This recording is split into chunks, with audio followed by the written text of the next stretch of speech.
Estimada comunidad psicológica, tengan ustedes muy buenas tardes, siendo las 4 de la tarde. Vamos a dar inicio a la conferencia del día de hoy. El día de hoy tenemos la presencia de la doctora Yuli Auquipongo. Ella, vamos a conocer un poquito más a nuestra ponente. Ella es psicóloga clínica y educativa, psicoterapeuta cognitivo-conductual y gestal. Asimismo es especialista en niños, adolescentes y adultos y una maestría en psicología clínica y de la salud. El día de hoy ella nos estará hablando acerca de las estrategias de comunicación asertiva para la solución de problemas. Muy buenas tardes, doctora Yuli. Una vez más le damos la bienvenida. Podemos iniciar. Excelente. Muy buenas tardes a cada uno de ustedes presentes el día de hoy en la transmisión. Y sin duda alguna agradecer mucho al Colegio de Psicólogos por la invitación de saber ese tipo de información importante, sobre todo para llevar a cabo en las sesiones psicológicas, ya sea con los clientes, con la familia, cuando hay terapia de pareja, etc. Todo ello. Muy bien, bueno, vamos a dar inicio entonces a nuestro tema que se llama Estrategias de Comunicación Asertiva para la Solución de Problemas. ¿Cuándo utilizar ese tipo de estrategias? Cuando estamos llevando, por ejemplo, en psicoterapia individual, cuando estamos llevando sobre todo en psicoterapia familiar, ¿no? Cuando tenemos que trabajar con papás separados, cuando tenemos que trabajar con parejas que tienen ciertos argumentos no compatibles o tienen formas de pensar muy distintas, es muy importante siempre un poquito redirigir la atención psicológica o el momento del objetivo psicológico con un tipo de estrategia de comunicación asertiva. Sobre todo porque esto no solamente nos va a ayudar en el manejo tanto psicológico, sino también a nivel profesional, ¿no? Todos nosotros en algún momento hemos utilizado tal vez no una comunicación asertiva, ¿no? Sino una comunicación pasiva o una negativa. Es muy importante que trabajemos en este tipo de habilidad como característica fundamental dentro de nuestra labor y sobre todo ponerlo también en práctica con los pacientes. La gran pregunta ante ello es, ¿por qué es muy importante utilizar la comunicación asertiva?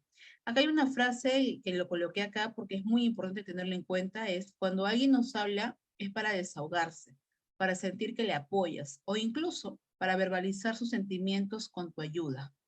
¿Qué significa esto? Que cuando alguien te va a tu consultorio a decirte muchas cosas, porque a veces muchos de ellos necesitan de una persona que sea completamente racional, que no se ponga tampoco de repente en la postura incluso de la persona o en la postura de lo que él está argumentando, sino el simple hecho de liberar lo que le molesta, lo que le enoja, lo que le entristece, o lo que de cierta manera lo toma como una herida emocional, ¿no? O como un espacio de catarsis. Cuando utilizamos este tipo de mensaje, a veces nosotros como profesionales tenemos de repente toda la forma teórica incluso y práctica de saber qué decir y qué no decir. Pero muchas veces utilizamos la parte teórica sobre todo para poder decir, ah, ya, está diciendo esto, entonces voy a decirle esto, ¿no? Inmediatamente esto puede ser contraproducente porque podría interrumpir el argumento, en este caso del cliente o del paciente.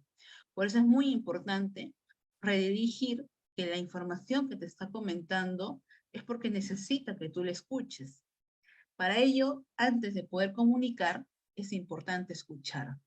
Yo puedo ahorita, de repente tú me estás escuchando de lo que estoy hablando y tal vez sea hasta un tema que todos tocan acerca de comunicación asertiva, pero las estrategias adecuadas que hoy vamos a conocer son muy importantes, pero también la escucha activa que como profesional debemos tener. Más allá de toda la formación profesional, escuchar a alguien es una comunicación interhumana y esto nos va a ayudar a conectar, ¿no? La conexión de rapport que podemos sentir con la otra persona. Por eso dice, cuando hay esa necesidad de desahogarse, esa necesidad de sentir tu apoyo, o simplemente realizar que necesita ayuda, ¿no? Y no sabe cómo comenzar, ¿no? Hay muchos de ellos, incluso como experiencia personal, que te cuentan y se puede tomar tus 45 minutos de sesión y luego no tienes nada más que decir porque también hay un tiempo limitado, ¿no? Y a veces poder redirigir al, bueno, conversemos, vamos a llevar este tipo de psicoterapia, la frecuencia, los horarios, ¿no? Un poquito dar el encuadre de ello, pero para llegar a eso a veces toda la carga que uno pueda sentir es todo lo que le está pesando a la persona, ¿no? Y es por eso es muy importante la comunicación. Ahora, cuando hablamos de comunicación asertiva, hablamos acerca de este proceso. Primero, que hoy en día conocemos tres tipos de comunicación: la pasiva, la asertiva y la agresiva. Pero también hay un tipo de comunicación que utiliza de las dos, es decir, tanto la pasiva como la agresiva, ¿no? ¿Y cómo es ese tipo de estilo? Por ejemplo, aquellas personas que utilizan un poco lo que se llama la ironía y sarcasmo, ¿no? Ese tipo de personas que a veces pueden reírse y te pueden tomar como una especie de una broma, te hacen una broma, tú también lo tomas así y de repente ya te está comenzando a frecuentemente bromearte de esta manera y tú ya estás un poquito incómodo por la situación, ¿no? Esto a veces sucede mucho en la parte amical, ¿no? Cuando hay ese nivel de confianza, pero también en una relación de pareja, ¿no? Incluso cuando hay una convivencia, y esto seguramente muchos de los pacientes de pareja habrá llegado al consultorio y les habrá preguntado, ¿no? Sí, esto que no me gusta su forma de ordenar, que dejan las cosas tiradas y yo tengo que estar limpiando y eso ya no me da gusto, ¿no? Pues todo este problema en la convivencia ocurre porque también uno toma como necesidad de, bueno, más allá de convivir, necesidad también de complementarse, porque la convivencia es parte de una complementación. El problema es cuando ya se vuelve rutinario. Y estas frases que una vez que soltamos, por ejemplo, en la pareja, siempre haces lo mismo, ¿no? Todas las veces llegas que haces lo mismo. Y la persona condicionalmente hace lo mismo todos los días, ¿no? Porque se le ejerce ese tipo de frase. Y a veces las respuestas suelen ser bastante agresivas o incluso hasta faciales, porque la comunicación no verbal va justamente en este tipo de comunicación pasivo-agresivo. O este tipo de situaciones, por ejemplo, pobre de ti que me estés por ahí saliendo con alguien, voy a revisar tu celular en la tarde, ¿no? Este tipo de comentarios que también es una comunicación pasiva-agresiva. Y ese tipo de argumentos hace que la persona genere problemas en estabilidad tanto conyugal como parental, ¿no? Y a nivel personal también. Por eso es muy importante que hablemos de este tema, sobre todo para que ustedes conozcan que de repente hoy en día también nosotros, si somos papás, somos de repente enamorados de otras personas, podemos estar pasando por ese tipo de personas, ¿no? O también en los clientes, ¿no? ¿Qué decir y qué no decir? Ahora, lo que también es muy importante y quiero ahondar al inicio de esta sesión es que cuando ustedes tengan a una familia, tengan una pareja, no permitan que se forme una discusión en una sesión psicológica, porque esto puede premeditar que suceda más de una vez. Y si eso vuelve a suceder, lo que está creando ese tipo de atmósfera es que no haya completado el objetivo de lo que nosotros tenemos como psicoterapeutas, sino todo lo contrario. Vienen a discutir y no venimos de repente a encontrar otra forma de pensar u otra forma de poder solucionar el problema. Entonces, para eso poder un poco llegar al punto de decir, tampoco podemos estar gritando, pero tenemos que llegar a un punto medio de equilibrio para que este tipo de desequilibrio no ocurra, ¿no? Porque frecuentemente vamos a pasar por ese tipo de experiencia donde las familias, cada uno de ellos tiene su versión y en la pareja también. Y escuchar la versión de cada uno y su forma de decir las cosas, pues puede traer ciertos problemas a corto y a largo plazo. Y al final dentro de todo el proceso psicoterapéutico no se cumpla con los objetivos inicialmente tratados. Y al final ocurre lo siguiente, ¿no? Que el cliente o el paciente indica, no, no me funcionó la terapia. Ah, no, la terapia no me funciona porque yo hablo y no me dice nada, ¿no? Entonces, eso es un poco importante, este tipo de estrategias para que ustedes puedan ayudar a complementar dentro de cada sesión, ¿no? Muy bien, entonces vamos a conocer un poco primero, ¿qué es la comunicación asertiva? ¿No? Es un tipo o es un estilo de comunicación en la que tú tienes que expresar tus ideas, sentimientos, sus necesidades y de una forma directa, sobre todo sincera, porque para ser sincero hay que utilizar la amabilidad, seguro, tranquilo y honesto, ¿no? Y al mismo tiempo eres empático y eres respetuoso con las otras personas. Es momento entonces de también darnos cuenta y hacernos una radiografía, ¿no? Tanto mental y analizar un poco cuándo, cómo y con quién te cuesta ser asertivo. Primero nosotros. como profesionales, ¿no? Tampoco podemos decir que al 100% no, tal vez hemos utilizado un tipo de estilo de comunicación no asertiva, y no quiere decir que sea nuestro estilo predominante, pero en algún momento tal vez nuestra forma de hablar ha hecho sentir mal a los demás. O tal vez utilice una, de repente, versión más pasiva-agresiva. Entonces, es muy importante identificarla. Cuando hagamos ese tipo de radiografía y saber cuándo, cómo y con quién, nos va a ayudar a aperturar muchas cosas. Porque si nosotros identificamos, va a ser mucho más fácil que cuando hagamos el ejercicio, otras familias, y cuando lo tenemos que hacer de manera laboral, las otras familias se puedan dar cuenta, ¿no? Pero primero soy yo para poder analizar cuándo, con cómo y con quién me cuesta ser asertivo, ¿no? Muy bien. Y el estilo pasivo, como bien lo conocemos, es un estilo sumiso, un estilo que a veces le cuesta decir, o le cuesta decir a veces no, ¿no? Siempre dice accede, siempre dice que sí, no da su punto de vista porque es un poco influenciada socialmente por los demás. Y aquí te doy algunos ejemplos. Por ejemplo, dice, no sé decirle que no a mi jefe cuando me pide tareas, estoy totalmente desbordado y asfixiado. Me cuesta pedir, me cuesta mucho pedir favores. Me resulta muy difícil quejarme en un restaurante cuando la comida no está en buen estado, ¿no? Aquí no le ha pasado esto en algún momento, mejor no lo digo porque tal vez lo voy a tomar mal, mejor dejo ahí, ya le estoy pagando y ya me voy, ¿no? Pero es muy importante también hacer esta especie de retroalimentación en la comunicación asertiva para que también la otra persona pueda tomar efecto de la acción, ¿no? O cada vez que me llaman los de Movistar, no sé qué decirles que no quiero nada, ¿no? No sé hacerme respetar en mi trabajo. En algún momento, y seguramente se han podido sentir identificados con este tipo de escenas, es algo que nos ha pasado, es algo totalmente humano, pero es un estilo pasivo que es muy importante identificarlos y preguntarnos por qué accedemos, ¿no? A pensar que ya me siento de repente cansado, o a pensar que ya es parte de un círculo vicioso y siento que esto va a ocurrir una y otra vez. Entonces, es muy importante saber por qué está sucediendo esto. Por otro lado está el estilo agresivo, ¿no? Ese tipo de estilos utilizan mucho las personas que viven este ciclo de violencia, ¿no? Las personas que son de manera muy liberal, hasta incluso machistas, utilizan su enojo como forma de mecanismo para poder trabajar con las personas, hasta incluso en la manipulación. Por ejemplo, aquí, ¿no? Me enfado demasiado con los demás y esto me ha provocado que pierda muchas relaciones por conflictos innecesarios. Odio que me humillen, por eso prefiero ser yo quien ataque primero, ¿no? Este tipo de personas que a veces cuando hacen un tipo de juego, ya sea de ajedrez, etcétera, no quieren perder, ¿no? Y el hecho de no perder, hacen todo lo posible por querer ganar, pero al punto de cuando llegan a perder, la reacción es totalmente agresiva, ¿no?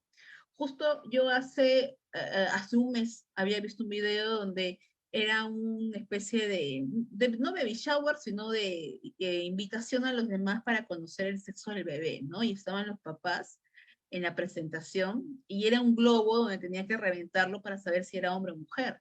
Entonces de repente bueno, ya lo hincan, ¿no? El globo sale de color celeste, lo cual hace pensar que es niño. Y el papá, al hincar el globo que tenía un cuchillo, comenzó a accionar en la mesa inmediatamente y a ponerse muy furioso y enojado. Pero fue una reacción involuntaria por la misma emoción. Sin embargo, el miedo de la mujer fue demasiado y evidente en el video, ¿no? ¿Qué nos hace pensar? Es un tipo de estilo agresivo, pero también podría ser transformado de acuerdo a la emoción hasta de la felicidad. Sin embargo, la reacción para nada y en absoluto no fue la mejor, ¿no? Y esto trajo muchas opiniones de especialistas, muchas opiniones hasta de las mismas personas, pero fue bastante nervioso al menos la reacción de la esposa, ¿no? Si vemos ese tipo de videos y si nos damos cuenta a nivel social, ¿no? Eh, ¿Cuántas personas están viviendo este tipo de estilo agresivo? ¿Y cuántas personas, si utilizamos un estudio de análisis transaccional, responden de manera sumisa para evitar que se enojen? Por ejemplo, en las parejas, ¿no? Ocurre mucho esto.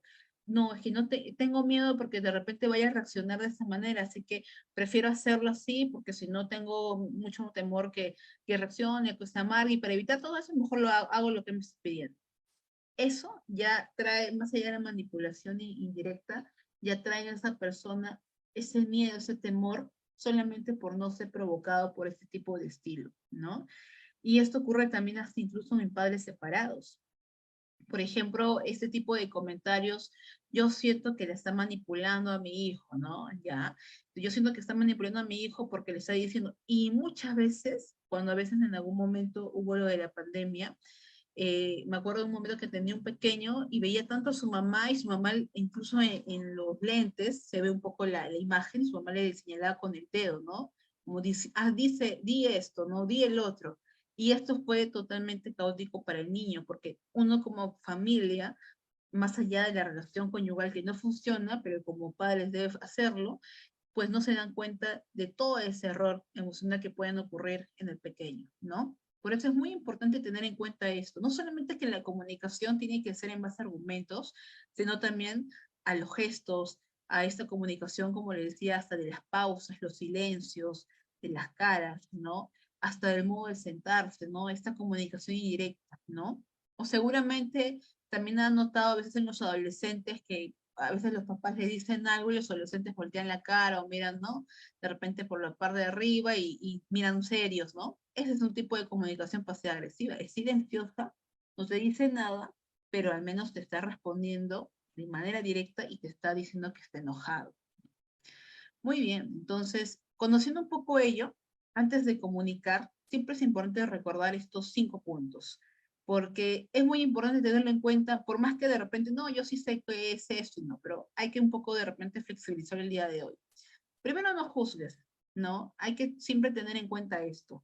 Te puede parecer mucho el argumento hasta muy repetitivo, o te puede ser muy obvio, ¿no? Pero no juzgues, porque lo que le está pasando a esta persona solamente ella o él entiende el significado de lo que le está pasando, ¿no? Entonces, toda esta situación de cuando uno pide o solicita ayuda es porque realmente, más allá de que lo necesita, es porque no sabe con quién más conversar, porque ya llega un punto en donde dice, necesito ayuda profesional y necesito que me ayuden, ¿no? Vale la redundancia, pero juzgar a veces podría provocar que la otra persona generalice, y esto sucede mucho, que los psicólogos no me ayudan, que los psicólogos me dijo que ya, pero eso es obvio, ¿no? Arregla ese tema con tu enamorada, habla con ella, listo. Eso es una respuesta bastante a veces inestable que le podemos dar a una persona que emocionalmente está inestable, ¿no? Por lo tanto, hay que tener en cuenta un poco lo que le está diciendo. Sé flexible, aceptador y tolerante. Las cosas que tú le digas al paciente te van a ayudar también a que el paciente se dé cuenta. Hay muchas cosas que el paciente tal vez lo dice y puede caer en su propia personalidad, en su propio argumento de que no, es así, ¿no? No es ni más ni menos, es tal cual como él te lo comenta. Pero en el momento donde se va un poco conectando en las sesiones, tienes que darte cuenta que la tolerancia y la flexibilidad va a ayudar a que el paciente se pueda dar cuenta que en realidad hay este tipo de solución, ¿no? Segundo, cuando alguien te está hablando o cuando alguien está utilizando el argumento, no aconsejes, simplemente escucha. Muchos de nosotros, y esto es algo totalmente natural, que cada vez que viene alguien siempre entendemos, o sea, escuchamos, pero inmediatamente queremos dar respuestas, ¿no? Es como que la persona quedó en pausa o en silencio e inmediatamente queremos dar respuestas. Cuando estas pausas y esos silencios son muy importantes en el argumento y en la comunicación. Tal vez está llorando, ¿quién les ha ocurrido que se está llorando el paciente y queda en un momento en pausa? Y es ahí donde ¡plum! Yo lanzo ese comentario y digo, pero mira, ¿no? Esta es la solución, o de repente, ¿por qué no vas por este lado? O le hago una pregunta, ¿no? Hay que simplemente ser un poco más tolerante y cuando ya la persona no tenga más que decir y te va a observar, es ahí donde vamos nosotros a redigir el argumento. Porque a veces cortamos un poco de manera frenética y la persona ya no te va a decir o te va a decir, sí, a ver, como, o tal vez se corta su propia emoción y un poco se limpia las lágrimas e inmediatamente te va a acercar a otro tema, ¿no? Por eso es muy importante escuchar, ¿no? Siempre en una sesión psicológica es muy importante esto. Podemos saber todas las técnicas, ¿no? Pero cuando estamos con un alma humana, estamos ahí con él, ¿no? Escuchándolos, aceptándolos y sobre todo, de cierta manera, llevando también una orientación a ellos. Pero primera parte de toda comunicación es escuchar. 3. Intenta redirigir contacto en la conversación cuando sea necesario. Y si puedes, concreta cada tema a tratar de uno en uno. Algo que siempre te voy a recomendar es que cada vez que tengas la consulta, siempre hagas un encuadre de objetivos. Esto es muy importante en un plan de trabajo de un psicólogo, al menos también clínico e incluso educativo, ¿no? Porque es muy importante que el plan de encuadre terapéutico sea complementado con cada objetivo. Yo no puedo decirle a un paciente, te voy a hacer 2 sesiones semanales y ya la duración es de repente de 1 hora, ¿ya? Y luego llega la otra primera sesión y no tengo nada. Es como que ya a lo que me está diciendo yo voy redirigiendo, ¿no? Claramente está que en cada sesión se va a aperturar nuevas cosas, pero es muy importante que nosotros seamos también organizados y tengamos en cuenta un plan de objetivos. Es decir, este es el objetivo por cada sesión, qué es lo que yo quiero lograr con ello. Y así, y las actividades en casa, que son básicamente, entre comillas, tareas, van a ayudar también a saber si lo está cumpliendo y si está cumpliendo también mi objetivo anterior. De esta manera, reforzando en la próxima sesión. Por eso es muy importante que trabajemos también en base a objetivos en cada sesión, ya sea familiar, ya sea individual o ya sea de pareja, ¿no?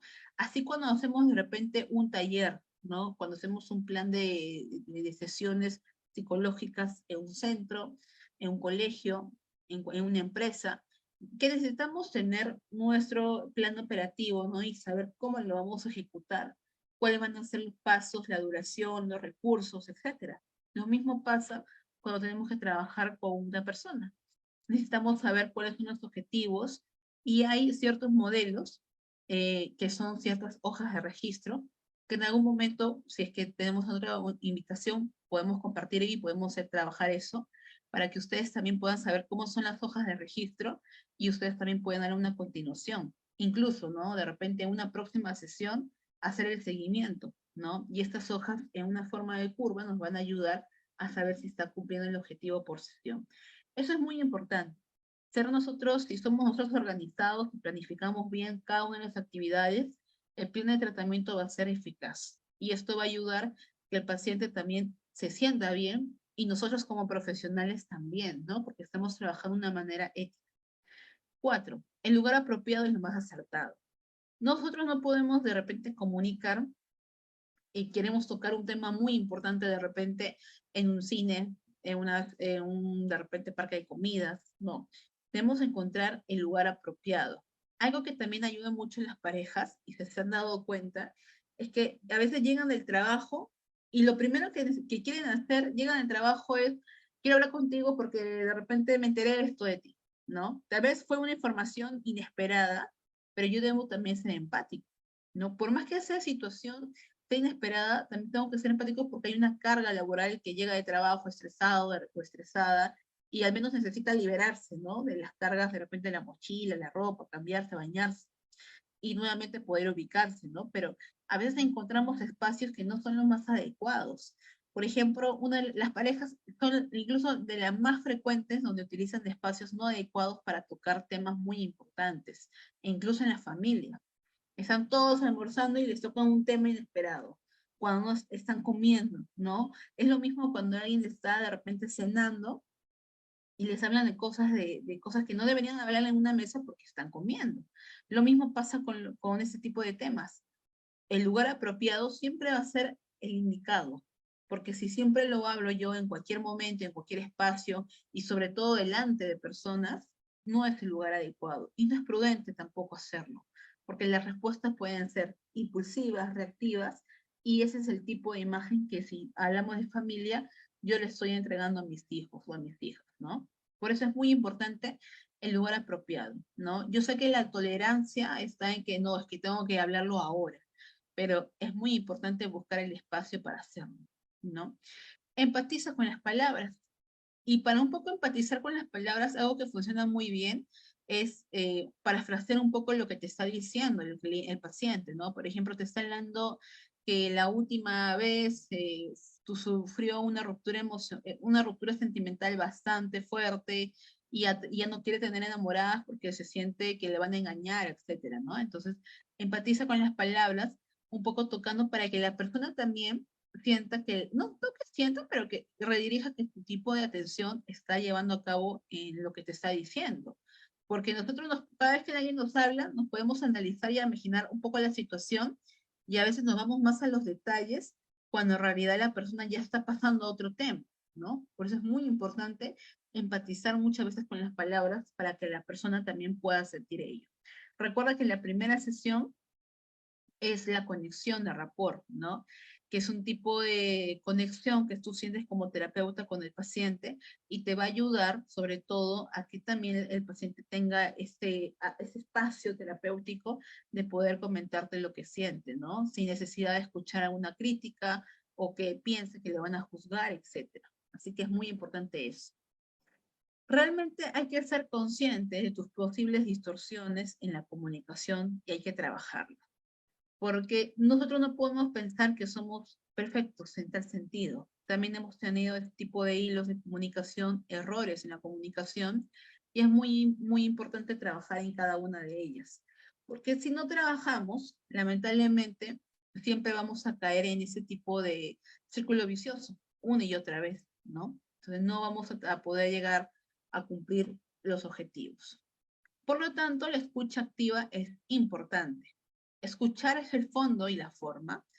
Es escuchar y mostrar que escuchas. O sea, aunque suena muy redundante, pero esto es la forma, la frase más adecuada. Es el fondo y la forma, ¿no? Algo que yo suelo mucho utilizar en terapia es que yo suelo mostrarles, por ejemplo, un lapicero, ¿no? Y les digo, esto, mira, lo que tú me estás diciendo es, o sea, todo como te ven los demás es como el lapicero. Color azul, la tapa azul, la tinta azul, los stickers, las letras, todo. Pero si sacamos el lapicero vemos una tinta, bueno, es totalmente transparente, obviamente se ve el color, pero el tubito de la tinta es totalmente transparente. Ese es el fondo, eso es lo que tú eres, y esa es tu esencia, ¿no? Entonces, eso es un poco para trabajar al inicio, para que el paciente también se pueda dar cuenta de que a veces muchos de los comentarios que puedan esparcir los demás, sobre todo el entorno, pueda también ser contraproducente para el paciente, ¿no? Y pensar o generalizar de que es así, lo que piensan de él es así, ¿no? Cuando en realidad es la forma o la figura de, el fondo es lo que realmente es parte del paciente, ¿no? Y nosotros como terapeutas tenemos que trabajar en ello. Reconocer algo de verdad en lo que la otra persona está pasando, pensando, es uno de los secretos de escucha. Así es, ¿no? Siempre va a haber mucha sinceridad. ¿Saben cuándo hay mucha sinceridad del paciente? Cuando ya te cuente y no te esté volteando los ojos, ¿no? Y mirando, recordando, sino que te está contando, o sea, te está mirando y te está contando todo. Ese es un espacio donde hay mucha sinceridad y honestidad por parte del paciente, porque se está argumentando lo que le está sucediendo y no hay esos lapsus o ese tema de donde, a ver, voy a recordar, esto, no, sino que no busca palabra correcta, simplemente busca él mismo decir lo que piensa y de manera muy natural lo argumenta, ¿no? Por eso, antes de comunicar, hay que tener bastante claro esta base o esta pieza clave que es la escucha. Uh-huh.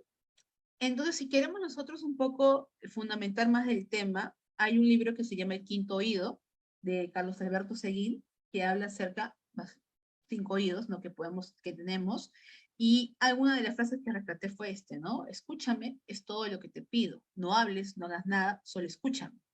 Entonces, este tipo de libros, si deseas tú fundamentar un poco del tema de la escucha activa, sería muy importante que lo leas.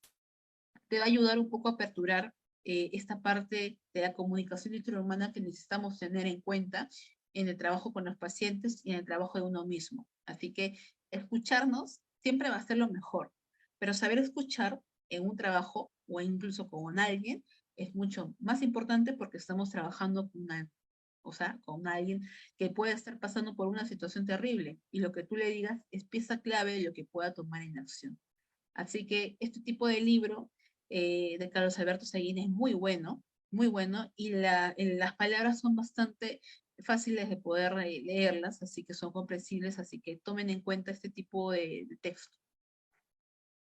Ahora vamos por la parte un poco más central, ¿no? Porque ya hemos hablado al inicio de lo que queremos saber.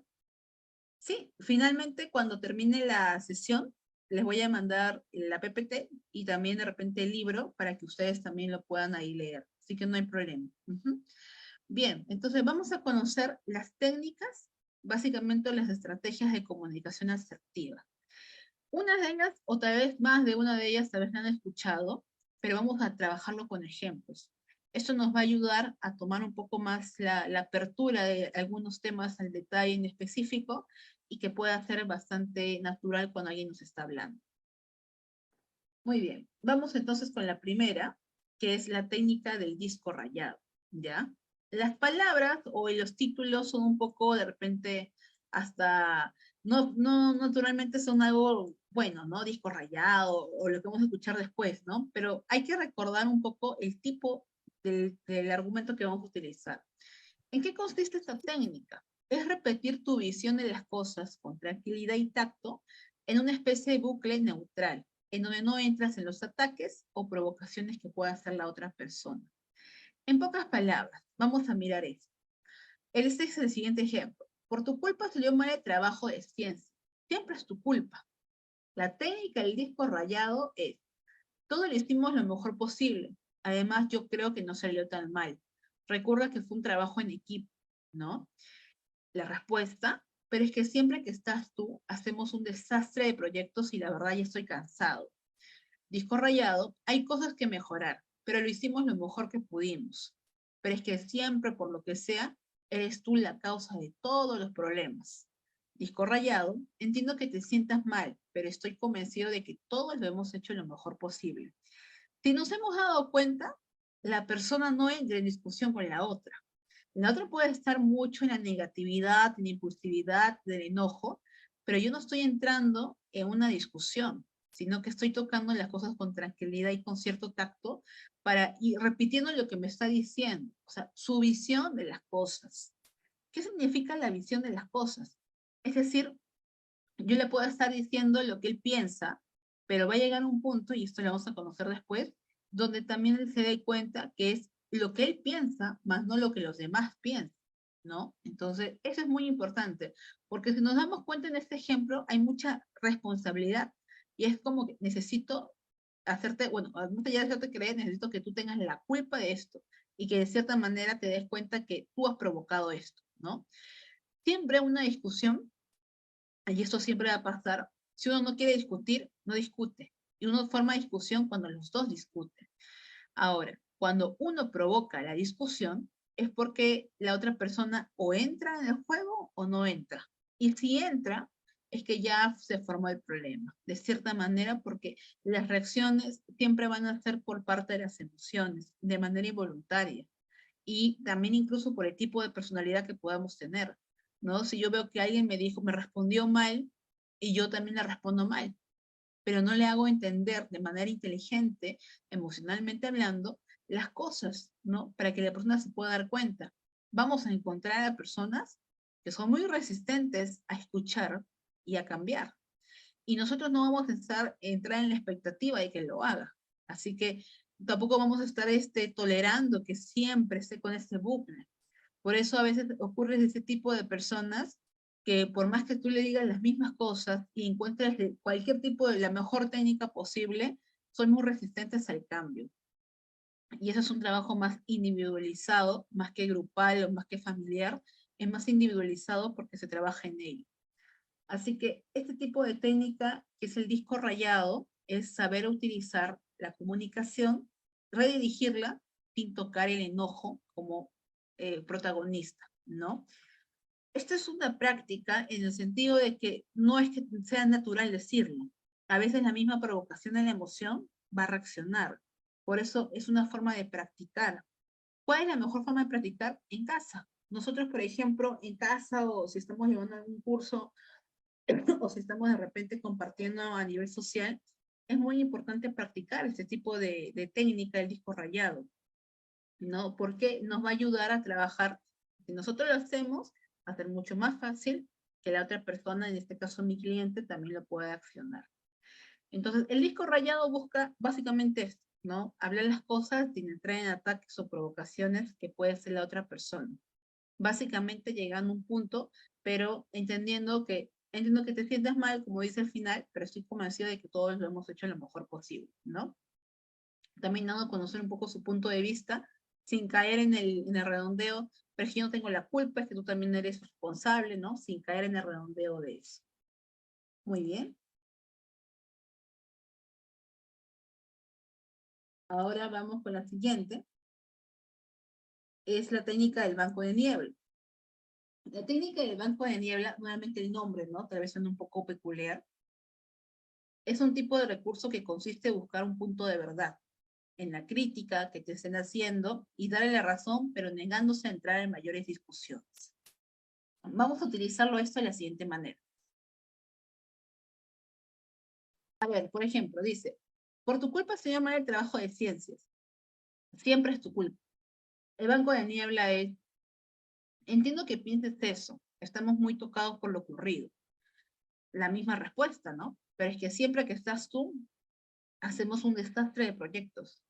El banco de niebla es, puede ser, habrá que revisar cuántos proyectos hemos realizado. Recuerden también algo, en una discusión muchas de las personas buscan generalizar o buscan llegar a puntos muy extremos, como por ejemplo ese tipo de frase siempre, nunca, ¿no? Son muy extremistas, entonces en una discusión a veces es realmente siempre, por ejemplo, siempre hemos hecho mal en todos los proyectos, por eso que acá buscan el banco de niebla, puede ser, habrá que revisar cuántos proyectos hemos realizado, ¿no? Que le da un punto de verdad en la crítica, para también poder un poco redirigir lo que le está diciendo. Y nuevamente la otra persona responde igual, pero es que siempre, por lo que sea, eres tú la causa de todos los problemas. El banco de niebla, entiendo que te sientas mal y probablemente tengas razón en cosas, pero ese punto de vista no parece más constructivo. Si se dan cuenta, aquí también dice lo que piensa, sin falta de respeto, sin llegar a un punto de la impulsividad, del enojo y sin llegar a un punto de la discusión. O sea, dice lo que piensa, pero tampoco busca generalizar o llegando a argumentar o parafrasear lo mismo que la otra persona lo hace, ¿no? Entonces, el banco de niebla busca llegar al punto de la verdad. Por ejemplo, vamos a utilizar en otro ejemplo en las parejas o en las familias. Imaginemos la siguiente escena. Llega al consultorio una pareja y, bueno, tú haces la consulta, conversas y llegan a un punto donde la otra persona dice, pero no, eso es lo que no, lo que tú estás diciendo es tu versión, pero yo voy a decir mi versión. Eso es algo que pasa, algo que yo he escuchado a veces consecutivamente, es tu versión, yo voy a contar mi versión. ¿Ya? Ahí ya la otra persona, de manera pasiva, muchas veces reacciona, dice, pero déjame contar, pero yo estoy hablando, ¿no? Bájate la voz, baja la voz, déjame terminar. ¿Me vas a dejar terminar? Entonces, ahí ya comienza. Y la otra persona pone caras, otra vez también responde, ya te dejo terminar, ya habla, pues habla, ¿no? Entonces, ya entró nuevamente en este plan de discusión donde los dos ya están ingresando. Entonces, ayudar al paciente a ver ese tipo de situación es con un tipo de técnica muy buena, que es el roleplay o ese cambio o el juego de dinámica que le va a ayudar a la pareja a darse cuenta ante el mismo ejemplo que tú le das, o sea, puedes darle por escrito o puedes darle como una especie de cuento o metáfora, te va a responder utilizando esa técnica si tú le enseñas. Yo hubiera respondido ante eso y se van a dar cuenta. Y les comento esto en la práctica y en la experiencia, cuando lo ven, o sea, en la manera en cómo te están contando, no se dan cuenta de las palabras que puedas estar utilizando, pero cuando tú lo tienes un poco más evidente, y esto yo a veces el argumento digo, ya, ok, ese es el punto donde siempre discuten, ya lo identifiqué, entonces le escribo, vamos a utilizar esta técnica, ya, vamos a trabajar, hagamos esto, ¿no? Hagamos esta dinámica, ¿cuál podría ser tu respuesta utilizando la técnica? Pam, tuya, ya, listo. Entonces ya sabe un poco lo que debería haber dicho. Y finalmente luego está, hubiera dicho esto y no de repente no hubiera pasado tal catástrofe, ¿no? No hubiera pasado tal problema si tan solo hubiera comunicado de manera asertiva las cosas. Así es. A veces podemos llegar a grandes conflictos por no saber comunicar las cosas. Eso es muy importante. Ahora, este punto de la verdad en la crítica, hay muchas personas, y aquí voy a responder la pregunta que hicieron por aquí, ¿no? ¿Cómo establecer, primero, una escucha activa cuando hay resistencia del emisor, supongo, ejemplo en el activista? Sí, a veces, a ver, aquí hay un trabajo fundamental. Por ejemplo, es una muy buena pregunta la que haces, porque hay muchas personas que tienen hasta la personalidad desafiante o negativista, ¿no? Y son muchas personas que, por más que tú le digas las cosas, te responden muy tajantes y te responden a veces de manera muy, eh, con poca sutileza, ¿no? Es como que te responden tal cual y tú no pensabas que esa respuesta te iba a dar y a veces te quedas así, ¿no? Como que me dio esa respuesta. y a veces es muy duro, muy crítico, ¿no? Primero, hagamos la conexión de rapport. Y la conexión de rapport no tiene que ser a nuestro tiempo, y tampoco al tiempo del paciente, sino en el tiempo de ambos, ¿ya? Y lo digo de esta manera porque a veces pensamos, el consultorio o cuando estoy haciendo una entrevista psicológica o psicopedagógica a una persona. Entonces, cuando tengo que hablar, uno entra con cierto miedo y dice, no, ya conozco cómo es esa persona, ¿no? O ya no quiero tener una segunda sesión. No, el primer paso para una escucha activa es hacer primero rapport. Cuando hacemos rapport, la persona va a encontrar siempre, y es porque si solicitó ayuda de cierta manera, sin sentirse en la obligación de asistir, es porque necesita y sabe que tú puedes trabajar. Y nuestro papel o desempeño va a ser en base a eso. Entonces, esto un poco más allá de hablar, es escuchar, ¿no? Entonces, cuando a veces escuchamos, y siempre tenemos que también nosotros mostrar, no solamente estar en esa postura, o en esa postura que es totalmente inadecuada, que es estar con los brazos cruzados.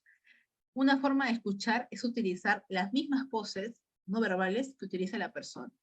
Si la persona se está hablando así, entonces tú también estás así, ¿no? Escuchando, lo haces así, ¿no? Así. Pero no utilices de repente frases como, ajá, ya, ajá. Eso no. Esas son ciertas respuestas muy dicotómicas y que no ayudan a parafrasear adecuadamente la conversación. Imagínate tú que le estuvieras contando esto a una persona y recibes respuestas como, ajá, ya. ¿Y qué más? ¿Qué más pasó? Ah, ya, ajá. O sea, es una conversación cualquiera. Y yo no siento que te esté escuchando activamente, yo siento que te está oyendo. O sea, te está oyendo lo que tú dices y es lo mismo. Y si yo estuviera en mi celular y la persona me está hablando, ajá, ya. ¿Y qué más pasó? Ah, ya, mira, ajá. O sea, es lo mismo. Entonces, con un paciente no podemos utilizar ese tipo de expresión. La voz es, bueno, naturales. No, bueno, olviden mi ajá, pero es utilizar esto, ¿no? O a veces las manos, la expresión de las manos, ¿no? Y a veces también algo que yo no recomiendo mucho es escribir, ¿no? Eso ya es un poco a nivel personal, porque escribir te va a tomar más tiempo en anotar, anotar, anotar, anotar, cuando sabes que estás en una conversación, porque no es un interrogatorio, no es una pregunta, te lanzo una pregunta, respóndeme y así. O sea, si voy a escribir en la historia o en la apertura de la historia, que sean cosas muy específicas, muy concisas, pero no voy a escribir el paciente expresa que y comienzo a poner todo, ¿no? ¿Qué me dijiste? Ah, ya, no, eso no pasa. Y peor con un paciente que es negativista, ¿no? No te va a tolerar ese tipo de situación. Eso sí es muy importante también trabajarlo y ahondar en ello. Y otro punto también en la conexión no verbal que podamos tener, va a llegar un punto donde cuando más le escucha al paciente, es un hecho que suelta. Eso es muy importante. Un paciente cuando llega a consulta, te habla, te habla, te habla, y te puede hablar tanto, pero es lo que le pesa. Inconscientemente le pesa. O sea, es una herida emocional tanto que le duele, y el hecho de ir a un psicólogo es porque necesito que contarte, necesito decirte lo que pienso, y ya llegas, o sea, simplemente contarte como una forma de liberarse. Y muchos de los pacientes necesitan eso, sentirse escuchados. Más allá de poder trabajar a veces las técnicas, como dije, en la parte terapéutica, es buscar también la forma adecuada para que el paciente se sienta bien, ¿no? Y encontrar que la atmósfera del espacio terapéutico también sea ameno y cálido para él, para él. Muy bien. Ahora, la técnica del banco de niebla, entonces, poniendo un poco el ejemplo de ello, es que siempre a veces podemos tener nosotros expectativas como colegas, como psicólogos. Es, por ejemplo, yo sé que con esa técnica, tal vez mi paciente inmediatamente va a ayudarse, ¿no? Y ¡pum! Lo hice, ¿no? Me siento feliz, porque es a veces es un logro como profesional, ¿no? Bien, lo hizo, ¿no? Pero a veces tener mucha expectativa no sale como uno quiere. Y a esto me voy a llegar al siguiente tema. Las expectativas generan a veces cierta desviación en el objetivo del encuadre terapéutico. ¿Por qué? Porque yo puedo decir, claro, yo tengo un inicio y tengo un fin. Cómo quiero cómo inicia, cómo está llegando en el avance o la duración de las sesiones, cómo quiero que finalmente acabe. Y claramente que finalmente acabe, quiero que sea totalmente satisfactorio el tratamiento. Pero cuando tengo mayores expectativas, y en por cada sesión y todo eso, genera que a veces puede causar inestabilidad, porque nosotros no somos, de cierta manera, trabajamos con el tiempo, o de cierta manera no sabemos qué es lo que pueda pasar en casa del paciente, o aquellos eventos inesperados o variables externas que puedan ocurrir en él. Por ejemplo, lo de la pandemia. Eso es un claro ejemplo de que nosotros no pensamos que íbamos a hacerle de repente la atención virtual, que era al inicio un poco difícil de adaptarse para el paciente, incluso porque no es un espacio adecuado el hecho de hacer atenciones virtuales porque no se esa conexión de rapport no era el mismo, ¿no? Entonces, eso es un espacio que también tiene que sentirse adaptativo para el paciente. Por lo tanto, la expectativa que podamos generar en el plan de tratamiento tal vez no sea como eficaz, pero siempre es muy importante ver cada detalle, cada espacio. Otro secreto de repente en ello que les va a ayudar es que finalmente cuando ustedes terminen por sesión, ustedes mismos hagan una autoevaluación, ¿no? Tal vez, ¿qué tal me fue hoy, ¿no? O qué pude haber dicho de repente, o qué pude haber trabajado, o hubiera agregado tal vez, ¿no? Es muy importante tener esa autoevaluación de que me di cuenta, para que en la próxima sesión no repita de repente esos errores o faltas o esas ausencias, el tratamiento también sea eficiente. Así que la autoevaluación va a ayudar muchísimo. Y una forma de autoevaluarte es que por cada paciente que termines puedas hacerte un me doy cuenta de, ¿no? Y eso también te va a ayudar. Bueno, entonces el banco de niebla es muy bueno para buscar un punto de verdad y aquí utilizando la asertividad y el respeto, sin faltar, ¿no? Entonces ahí le damos este punto y entendemos también que la otra persona, por más que pueda utilizar la misma cuestión, yo doy mi punto de vista y le digo, y también le digo lo que yo pienso, ¿no? No es la manera más constructiva de hacer las cosas. Y la forma también, como diga las cosas, es muy importante en la comunicación. Porque hay personas que gritan las cosas o que alzan la voz muy fuerte, pero para ellos es una conversación o una forma de hablar. Claramente está que para la otra persona no es así. Es tú me estás gritando, tú me estás diciendo eso fuerte, ¿no te das cuenta? No, yo hablo así. Y es lo más, a veces es lo más cotidiano que uno escucha, ¿no? Y no está bien, ¿no? Pero son personas a veces que se resisten un poco al darse cuenta. Cuando hay ese tipo de pacientes, entonces siempre es muy importante trabajar ese tipo de técnica, pero sobre todo cuando es un poco más evidente. Es decir, los ejercicios, más allá del roleplay, tienen que ser planificados, así como en casos. ¿Y tú qué harías? ¿Qué dirías? A ver, hagamos esto, ¿no? Entonces la persona se va a dar cuenta más con la práctica. Y créeme que sí funciona. Cuando tú practicas y le dejas como tarea siempre al paciente, lo va a hacer. Y se va a dar cuenta de que va a evitar mayores conflictos diciendo, comunicando asertivamente que comunicando impulsivamente, ¿no? Muy bien. La siguiente es el aplazamiento asertivo. La técnica consiste en aplazar la respuesta hasta que estemos más tranquilos y nos sintamos capaces de responder a la crítica o la discusión. El mismo ejemplo, por tu culpa tenemos mal el trabajo. El aplazamiento asertivo es, mira, es un tema muy candente y estamos muy tocados por lo ocurrido. Si te parece, lo dejamos ahora y lo haremos con calma mañana, ¿no? Si la persona insiste, toca usar el disco rayado e insistir en nuestra postura. Recuerda siempre que si uno quiere discutir, que si uno no quiere discutir, no hay discusión posible. Pero si tú quieres discutir, pues hay una forma de hacerlo. Tu impulsividad, tus reacciones, tus emociones, ¿no? Que te llevan a veces en hablar o argumentar eso. Pero la mejor manera es evitar problemas, no llegando a la discusión. Y si estamos en un problema, la discusión no va a ayudar en absoluto a solucionar absolutamente nada, ¿no? Entonces, el abrazamiento asertivo es cuando a veces ocurre en pacientes que a veces ya de repente están muy estresados porque llegaron del trabajo o porque les ocurrió una noticia muy inesperada y es muy importante utilizar esto. Como les decía anteriormente, recuerda el espacio adecuado para poder decir las cosas. Y eso es un espacio adecuado, ¿no? En este momento, tanto tú como yo estamos de repente muy tocados con el tema. Lo dejamos ahora y lo hablamos mañana. ¿A ustedes no les ha pasado, que seguramente sí, porque las emociones también son transitorias, que cuando uno discute, ya cuando pasa el día o cuando pasan las horas, baja? Es decir, las reacciones impulsivas bajan. Pero hay personas que son muy insistentes. Si tú le dices eso, te van a seguir insistiendo. Y te van a decir de repente hasta el punto de que no, porque quieren llegar a solucionar a su forma. Y ese es el gran problema, que la solución no está a mi manera, sino busquemos la solución juntos. En una pareja, juntos. Si somos padres separados, como padres separados. Si somos de repente como familia, como familia, pero juntos, no busquemos a mi manera, no. Ese es el gran problema. Entonces, siempre el aplazamiento asertivo es, por más que te insista, busca el hijo rayado, pon tu postura, pero evita un poco más tocar el tema, porque cuando más tocas el tema, más van a dar las vueltas, ¿no? Vueltas, vueltas, vueltas, vueltas, vueltas, y no va a llegar incluso a concluir absolutamente nada. Y dentro del aplazamiento asertivo está también la técnica de ignorar.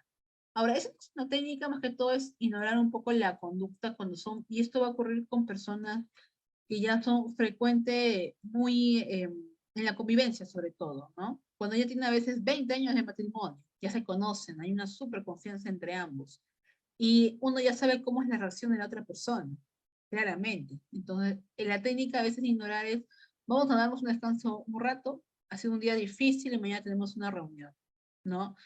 Es algo así, o sea, porque es una forma o de manera directa le dices a la otra persona, no le haces caso y le pasas a otro tema.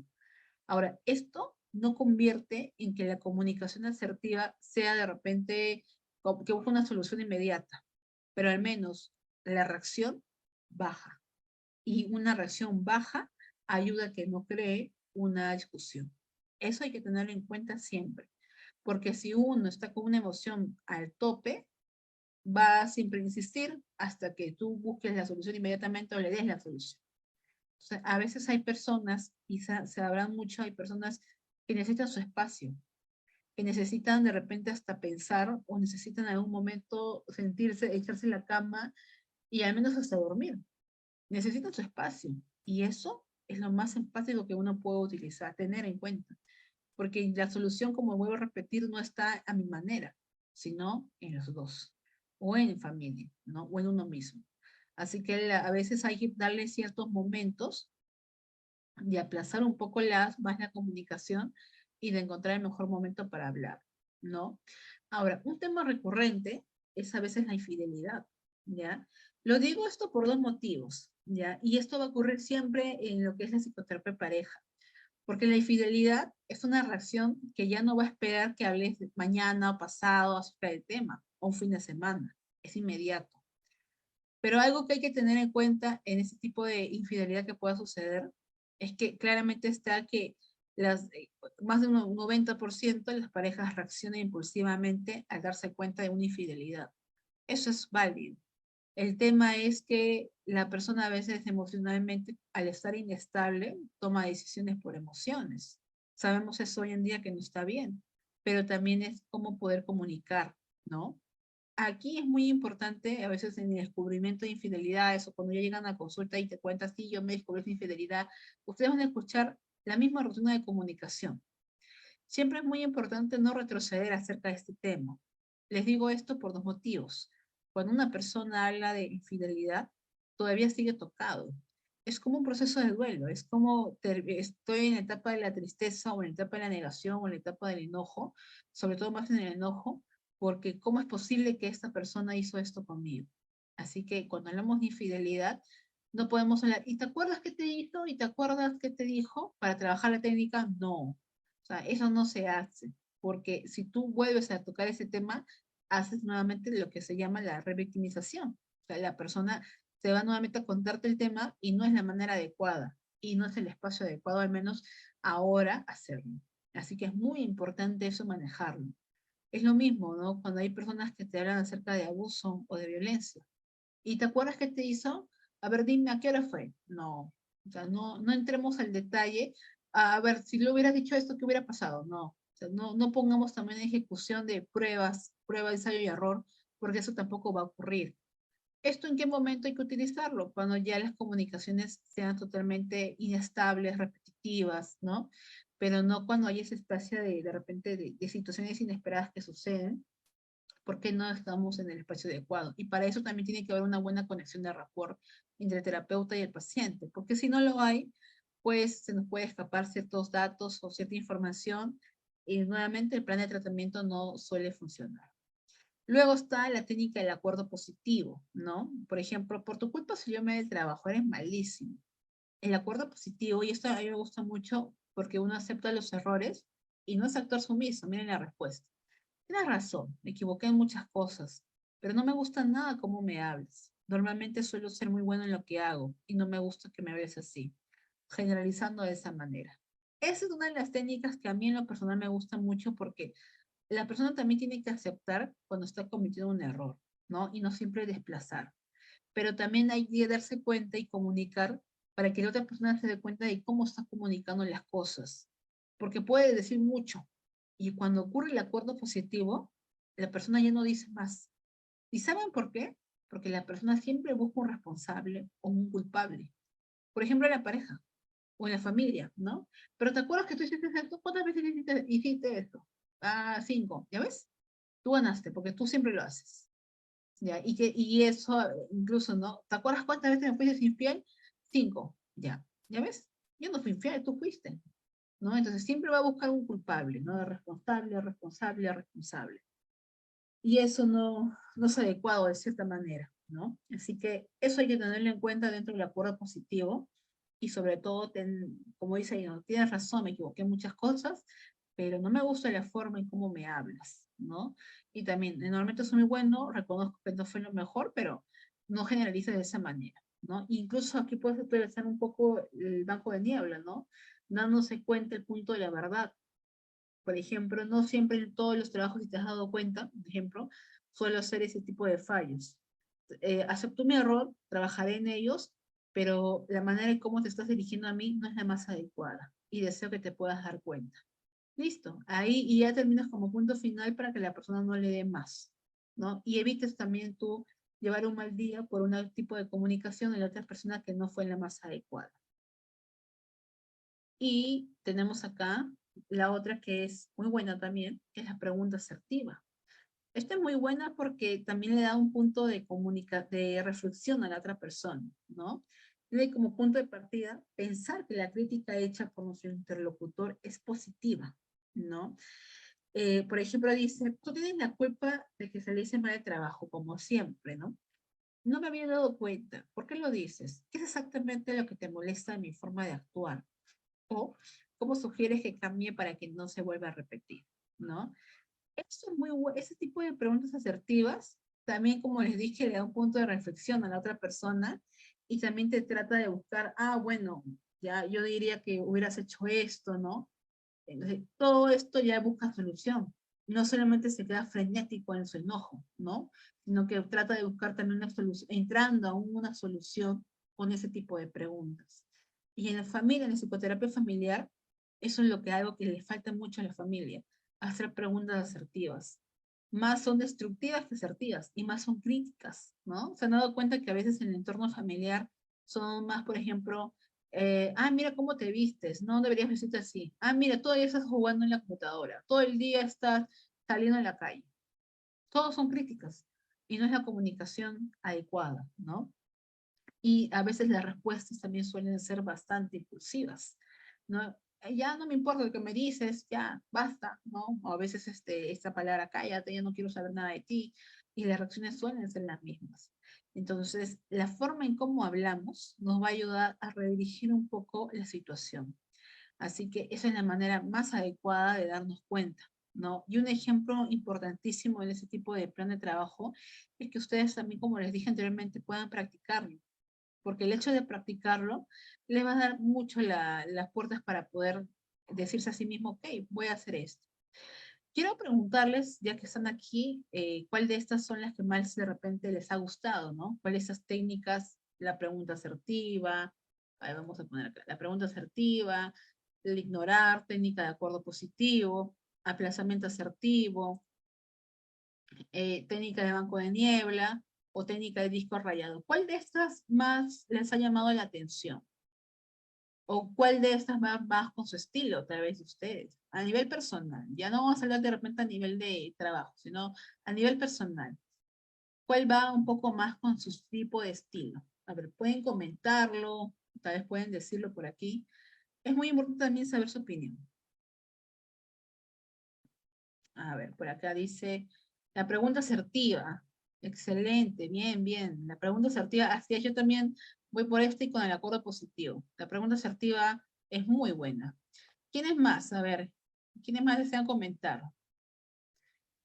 La pregunta asertiva es muy buena. También por ahí dicen la pregunta asertiva. Así es, ¿no? Sobre todo porque llega una especie de reflexión, pero también dejas que la otra persona pueda responder lo que tú le estás diciendo, sin necesidad de tú darle la respuesta. Bien, excelente. Por aquí dicen aplazamiento asertivo. Muy bien, excelente. Eso también es una forma a veces, no de esquivar, pero es una forma también de trabajar para ya no discutir más, ¿no? Y por aquí también dicen pregunta asertiva, aplazamiento asertivo, pregunta asertiva, disco rayado, banco de niebla. Excelente, muy bien. Me da mucho gusto que estas técnicas, ahora que ustedes han podido conocerlas, o tal vez de repente ya lo han conocido, puedan fortalecer esta etapa de la comunicación, porque es muy importante, como les vuelvo a repetir, comunicar de forma asertiva las cosas o las situaciones que nos están pasando. Si no las comunicamos, y todo, y lo de error a veces en la comunicación es porque uno no sabe cómo comunicar. Así que es muy importante hacerlo, ¿no? ¿Qué más dice por acá? Gracias, señora Vilma, muy bien. Entonces, es muy importante eso, ¿no? Es justamente este proceso de las preguntas. Muy bien, entonces, vamos con la de acá. La asertividad es la actitud de defender tus derechos sin herir a los otros. Así es, esa es la forma más adecuada. La asertividad es la actitud de defender tus derechos sin herir a los otros. Así es. Aquí no hieres a nadie. Y tampoco te tratas tú de colocar caretas o tratar de manipular la información, el argumento, para poder de repente saber qué decir, ¿no? O actuar con cierto miedo, sino que aquí lo que haces sinceramente es ser tú mismo y no caer en la discusión y no caer en una confrontación. Ahora, si bien es cierto, una de las cosas que más resulta en este tipo de comunicación asertiva es que algo como les dije anteriormente, primero aprendamos a escuchar activamente, ¿no? Para yo también poder saber los errores en la comunicación, identificar los silencios, las pausas, y por ahí tal vez hasta el mismo argumento. Hay personas que cuando llegan en terapia familiar o en terapia de pareja, siempre pueden, a veces suelen generalizar mucho y se van mucho en las palabras extremas, ¿no? Como les dije, siempre, nunca, todo, toda la vida, ¿no? Entonces, esas son palabras extremas que cuando ya van en el proceso de las sesiones, ya se van dando cuenta que no fue siempre, siempre, o no fue siempre nunca, ¿no? Siempre fue de repente, a veces, ya lo van bajando, ¿no? A veces. Sí, algunas veces, pocas veces, ¿no? Pero esa es una forma a veces de poder decirlo. Así que esa es una forma también de que las personas se den cuenta. Y algo que también resulta mucho, y yo al menos lo hago como plan de tratamiento, es la autoevaluación, ¿no? Al finalizar en cada sesión les pregunto a los pacientes, ¿de qué te has dado cuenta el día de hoy, no? Y esta pregunta apertura mucho. No y ellos responden, ¿no? Yo me di cuenta de que tal vez no comuniqué adecuadamente las cosas y a veces ocurre que te pido perdón porque esto pasa y yo sé que ahora no es la manera adecuada. Eso es que está aperturando algo, ¿no? Y de repente como profesional dices, bien, lo hice, ¿no? Pero esa es la manera adecuada. La autoevaluación ayuda mucho. Trabajemos en nosotros para poder también trabajarlo con los demás, porque es la manera más adecuada. No tratemos nosotros tampoco de buscar tantas respuestas o tantas técnicas, porque tampoco se trata de eso. Llenar de técnicas al paciente no es lo adecuado. No es lo adecuado porque, ay, si no funciona eso, hagamos esto, ¿no? Tú ya vas viendo un poco y conociendo el perfil de tu paciente cada vez que tengas sesión con él o con ella. Entonces, sabes qué técnicas más podrían aplicarse en cada una. Entonces, si no, si siempre vamos allá, vamos a poner, tengo estas 10, vamos a hacer las 10. No. A veces mucha información hace que el paciente no asista a las terapias, no cumpla con sus actividades y simplemente no le dé la importancia a la terapia, ¿no? Y eso es uno a veces de los finales en las sesiones de terapia porque no resultan eficaces. Así que a tener en cuenta entonces este plan de trabajo para poder hacer. Muy bien. Bueno, no sé si tienen por aquí alguna duda. Bien, doctora, invitamos a los participantes, si tuvieran alguna consulta, poder escribirlo en los comentarios o en todo caso activar su micrófono.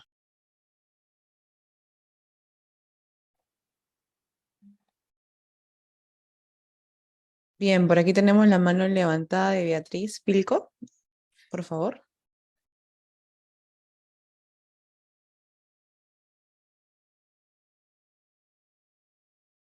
Sí, le escucho. Disculpe, ¿se me logró escuchar algo? Ahora sí se Ya logra. estás hablando sola y recién me han permitido el audio. Ya, muy buenas tardes, doctora y con todos. Muy bonita la ponencia. Bueno, mi pregunta es esta. Aquí está la persona cómo evitar una discusión, una manera asertiva de evitar una discusión, ¿no? Las técnicas. Pero ¿qué pasa con la persona que, o sea, en este caso la que dice, la que todo generaliza, ¿no?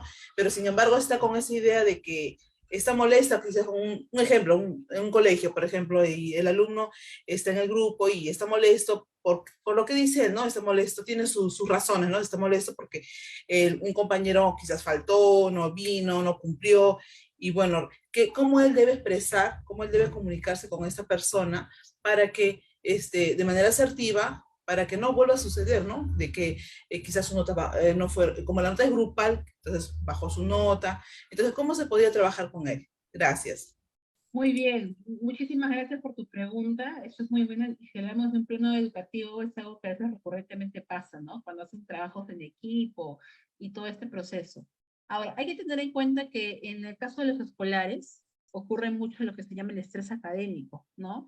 Es un indicador en el cual al tal perfeccionismo o el tema de que la finalidad es tener buenas notas, ¿no? Y una adecuada conducta, hace que ellos también pongan de su parte, y al no ver que los demás lo hagan, pues ocurre esa frustración.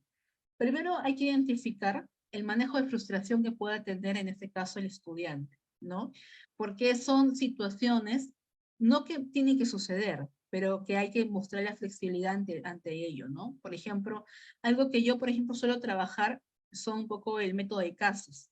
Son ciertas tarjetas que le da no casos similares y le pregunto a él, ¿tú qué harías? ¿No? ¿Cómo reaccionarías? Y eso yo le doy cierta autonomía para que el estudiante pueda responder. Ahora, si hablamos en este caso, en ese ejemplo concreto, lo primero que tenemos que hacer con el estudiante es primero buscar un lugar privado para conversar y que él pueda contarte incluso hasta decirte todo lo que pueda, lo que piensa, ¿no? Sin necesidad de nosotros de intentar calmarlo, porque calmarlo, tranquilízate, relájate, no ayuda y a nadie le ayuda, ¿no? Son palabras que normalizan mucho el hecho de poder validar las emociones. Llegar entonces, buscar el lugar apropiado, hablar con él, que él cuente todo lo que le molesta, todo esto y soltar, ¿no? Ese es el primer paso. Le escucha.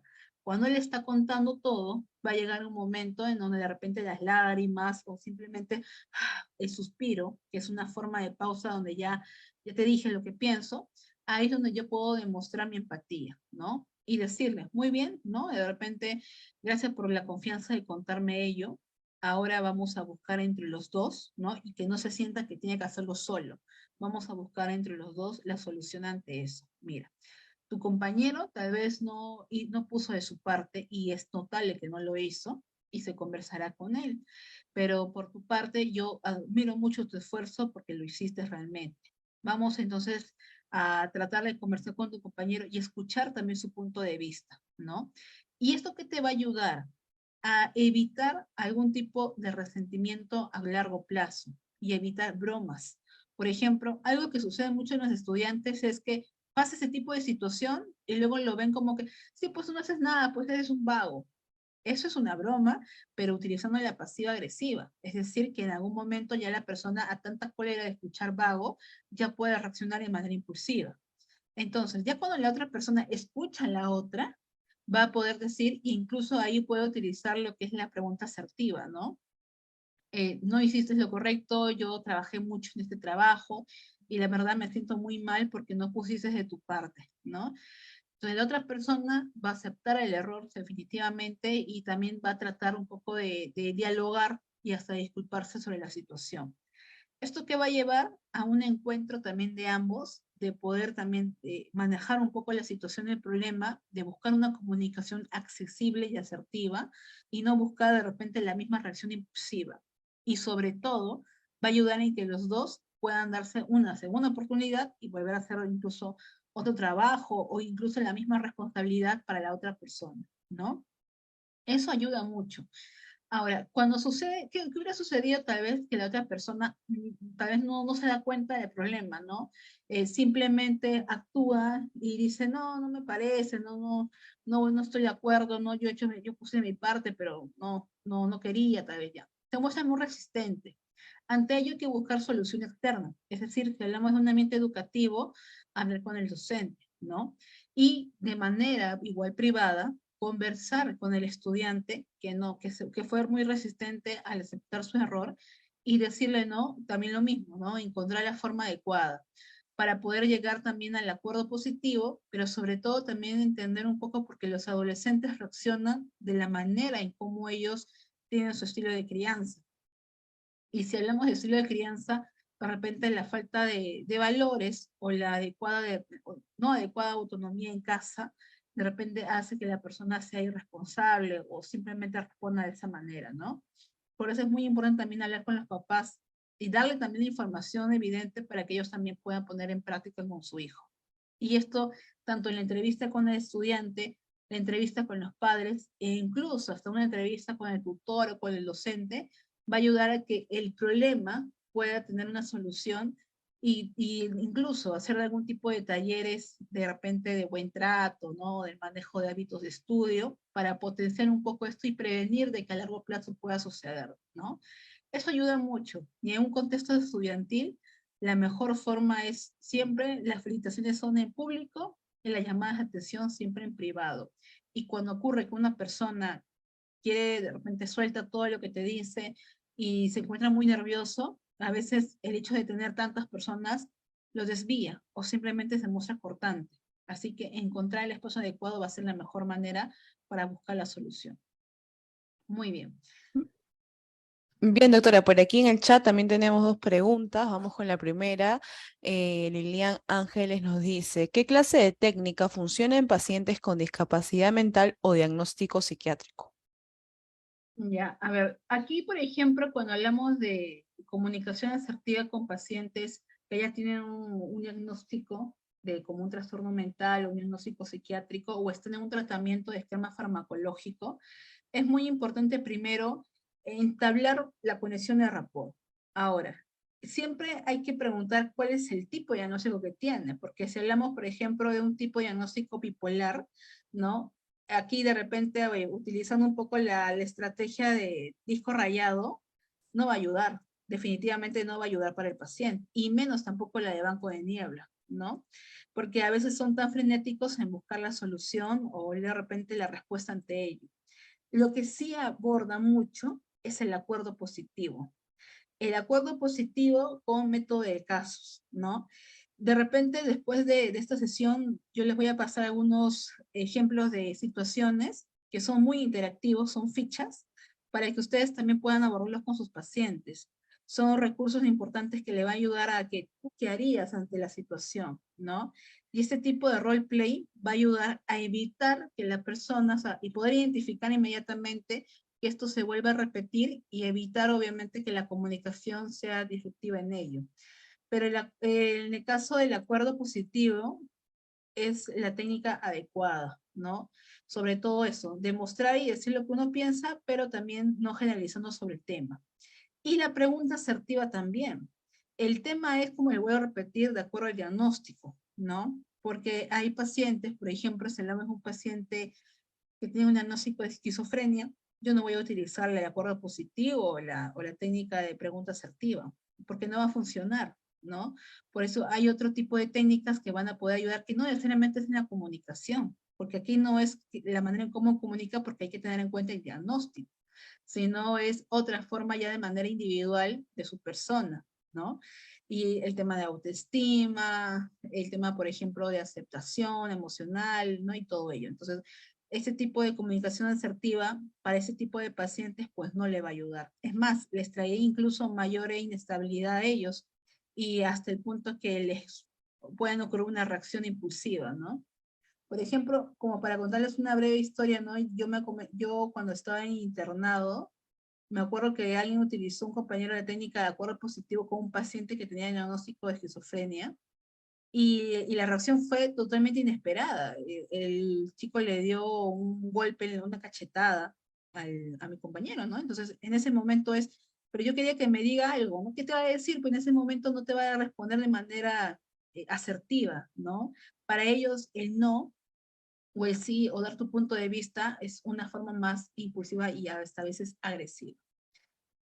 Bien, luego dice por aquí María, ¿qué instrumento podría utilizar para recoger información acerca de la asertividad en un contexto educativo? Ya, hay un tipo de test, que es el test de habilidades sociales, que está incluso dentro del Ministerio de Educación, es un tipo de test que recalca todo lo que es la habilidad social, o sea, por estudiante.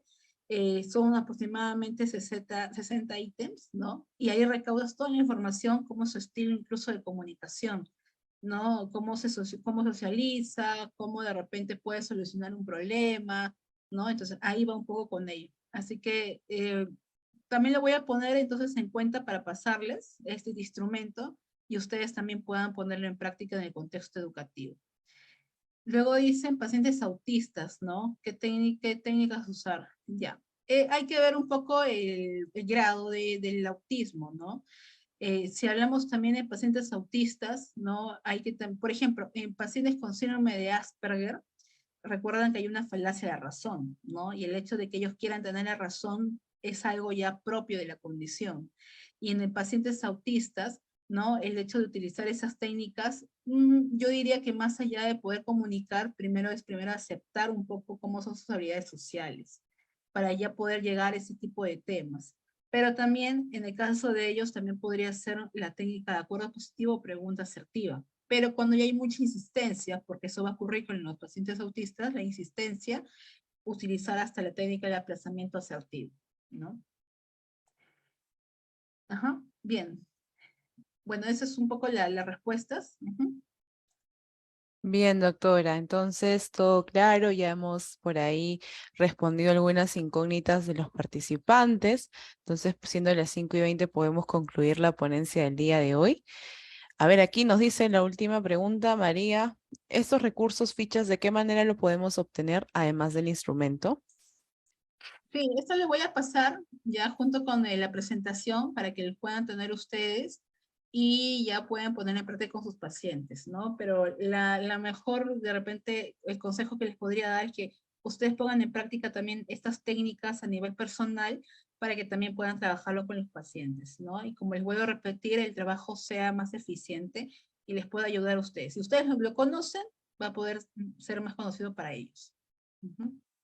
Bien, doctora, claro que sí.